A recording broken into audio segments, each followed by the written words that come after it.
এলাকায় বাড়িতে ঢুকে পড়ল প্রায় 7 ফুট লম্বা অজগর। চাঞ্চল্য এলাকা জুড়ে।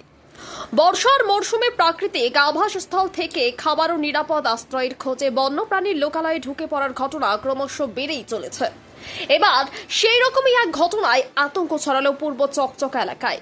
পূর্ব চকচকার নেতাজি সংলগ্ন ক্লাব সংলগ্ন রঞ্জিত রায়ের বাড়িতে হঠাৎই প্রায় 7 ফুট লম্বা একটি অজগর সাপ ঢুকে পড়ে।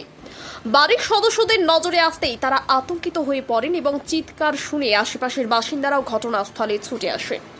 মুহূর্তের মধ্যেই এলাকায় ব্যাপক চাঞ্চল্যের সৃষ্টি হয় এবং কৌতূহলী মানুষের ভিড় জমে যায়। ঘটনার খবর দ্রুত বন দপ্তরে জানানো হলে বনকর্মীরা ঘটনাস্থলে পৌঁছে অত্যন্ত সতর্কতার সঙ্গে উদ্ধার অভিযান শুরু করেন। দীর্ঘ প্রচেষ্টার পর অজগরটিকে নিরাপদে উদ্ধার করা সম্ভব হয়। বন দপ্তর সূত্রে জানা গেছে, উদ্ধার হওয়া সাপটি সুস্থ অবস্থায় রয়েছে এবং প্রয়োজনীয় পর্যবেক্ষণের পর তাকে প্রাকৃতিক আবাসস্থলে ছেড়ে দেওয়া হবে। বনকর্মীদের দ্রুত তৎপরতার ফলে কোনো ধরনের প্রাণহানি বা অপ্রীতিকর ঘটনা ঘটেনি। এই ঘটনায় কিছু সময়ের জন্য এলাকাবাসীর মধ্যে আতঙ্কের পরিবেশ তৈরি হলেও বন দপ্তরের সফল উদ্ধার অভিযানের পর পরিস্থিতি স্বাভাবিক হয়।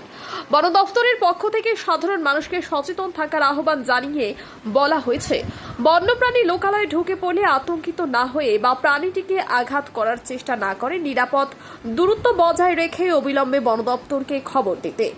এতে যেমন মানুষের নিরাপত্তা নিশ্চিত হবে, তেমনি বন্য প্রাণীরও কোনো ক্ষতি হবে না। Bureau report, UB live news, খবর যখন আমরা তখন।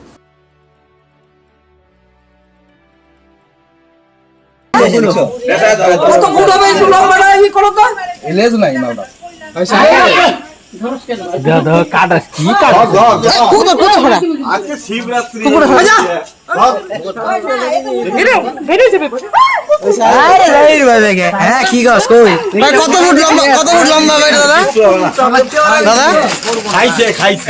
লম্বা হবে?